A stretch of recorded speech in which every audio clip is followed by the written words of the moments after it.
नमस्कार विद्यार्थी मित्रांनो, स्वागत आहे आपल्या यूट्यूब चॅनल ज्याचं नाव आहे मोहित मोटिवेटेड एक्झाम चॅनल। आज आपण बघणार आहोत महाटीटी म्हणजे महाराष्ट्र राज्य शिक्षक पात्रता परीक्षा 2025 रोजी होणाऱ्या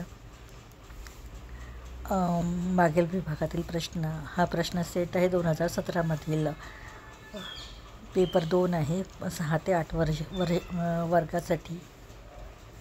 त्यातील आपण बघणार आहोत मराठी विभागातील प्रश्न। चला तर मग सुरुवात करूया व्हिडिओला। प्रश्न क्रमांक 31, सुप्रसिद्ध कवी ग्रेस यांचे नाव काय? पर्याय आहे माणिक गोडघाटे, सीताराम गोडघाटे, मिथिला गोडघाटे, राघव गोडघाटे। तर याचे योग्य उत्तर आहे पर्याय क्रमांक 1 माणिक गोडघाटे। प्रश्न क्रमांक 32, संबोधनयुक्त शब्दरूप कोणते? पर्याय आहे देवी, देवता, देव, देवांनो। तर याचे योग्य उत्तर आहे पर्याय क्रमांक 4 देवांनो। प्रश्न क्रमांक 33, ढग दाटून आल्यामुळे पाऊस पडण्याची शक्यता आहे। वाक्य प्रचार ओळखा। पर्याय आहे मिश्र वाक्य, केवल वाक्य, संयुक्त वाक्य, संकलन। तर याचे योग्य उत्तर आहे पर्याय क्रमांक 2 केवल वाक्य। प्रश्न क्रमांक 34, अनुक्रम या शब्दातील उपसर्ग ओळखा। पर्याय आहे अनुक्रम आणि अ। तर याचे योग्य उत्तर आहे पर्याय क्रमांक 2 अनुक्रम। 35 प्रश्न, वडील मंडळीचं पत्र लिहिताना कोणता अचूक महिना लिहावा?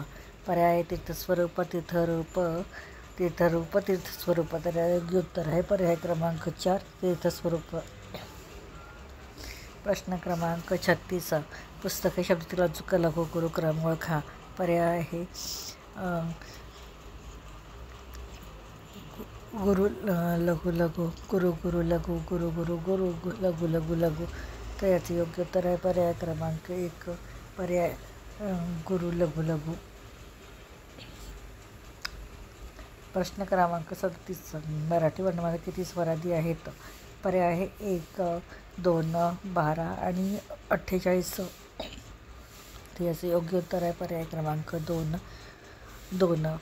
त्यानंतर आहे 37 ते 38 ते 40 उतारा दिलेला आहे। या उतारावरील प्रश्न आपल्याला बघायचे आहेत। उतार असा आहे, हुशार मुले खरोखरच परमेश्वर देणगी आहेत। अशाच असामान्य मुलांना वाढविण्याचं मिळणाऱ्या आनंदाची जाव ही चाकल्याशिवाय नाही कळणार। म्हणून तुमची मुलं हुशार असतील तर अभिनंदन। हो, पण अशा हुशार मुलांना वाढवताना समस्या येत नाहीत अशा गैरसमजात राहू नका। उलट अशा मुलांना वाढवताना जरूर ती पथ्ये पाळली गेली नाहीत तर अशी मुलं अधिक समस्या निर्माण करून ठेवतात। तसं बुद्धिवान आणि कल्पक मुले ही आपली वैयक्तिकच नव्हे तर समाजाची, राष्ट्राची संपत्ती म्हणून त्यांची बुद्धिमत्ता व कल्पकता विकसित करणे हे पालक म्हणून आपलं सामाजिक कर्तव्य ठरत नाही काय?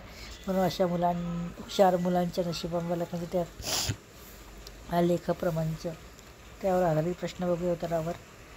उत्तरातून कोणाचे अभिनंदन केले आहे? पर्याय आहे हुशार मुलांचे, कल्पक बुद्धिवान मुलांचे, पथ्य पाळणाऱ्या मुलांचे, हुशार मुलांच्या पालकांचे। तर याचे योग्य उत्तर आहे पर्याय क्रमांक 4 हुशार मुलांच्या पालकांचे। प्रश्न क्रमांक 39, चव चाखणी याचा अर्थ काय? पर्याय आहे पदार्थांना ताव मारणे, तोंडाला पाणी सुटणे, अनुभव घेणे, तृप्त होणे। तर याचे योग्य उत्तर आहे पर्याय क्रमांक 3 अनुभव घेणे। प्रश्न क्रमांक 40, राष्ट्रीय संपत्ती म्हणून कोणाचा उल्लेख केला आहे? पर्याय आहे बुद्धिमान कल्पक मुलांचा, अभिनंदन करणाऱ्यांचा, पथ्य पाळणाऱ्या मुलांचा, सर्वसाधारण मुलांचा।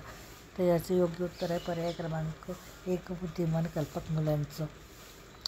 तर ही होती मराठी विभागातील 31 ते 40 प्रश्न। या पुढील प्रश्न आपण पुढील भागात बघणार आहोत।